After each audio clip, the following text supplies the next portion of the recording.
రెచ్చిగే ఏలియా అయ్యా సీను ప్రార్థన చేయి, బాప్తిసం ఇస్తున్నా.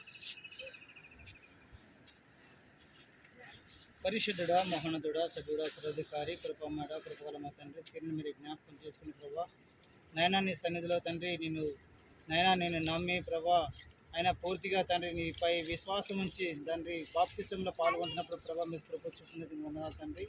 ఆ బిడ్డ పక్షాన్ని కృప చెప్పండి, క్రమంగా చేతికి రావడానికి సహాయం చేయమని, నీ మందిరంలో ఎదగడానికి కృప చెప్పండి ప్రభా. ఆ బిడ్డను మీరు జ్ఞాపకం చేసుకోండి, ఆ కుటుంబాన్ని కూడా జ్ఞాపకం చేసుకుని ప్రభు నీకు స్తోత్రాలు వందనాలు చెల్లిస్తున్నాం. నేను ఒక రక్షణ భాగ్యం ఇస్తున్నందుకు నీకు స్తుతులు స్తోత్రాలు వందనాలు చెల్లించుకుంటున్నాం.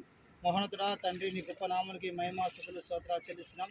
బిడ్డని మీరు జ్ఞాపకం చేసుకుని క్రమంలో బతకడానికి సహాయం చేయమని, భయభక్తులు బతుకుతూ సహాయం చేయమని, నైనా నీ సన్నిధిలో పూర్తి బాధ్యతలు బతుకుటకు కృప చూపి దీవించి ఆశ్రయించి నీ కృపతో బలపరిచి సహాయం చేయమని మా ప్రభు అయిన యేసు క్రీస్తు నామములో ప్రార్థించి స్తుతించి అడివిడుకుంటున్నాము తండ్రి.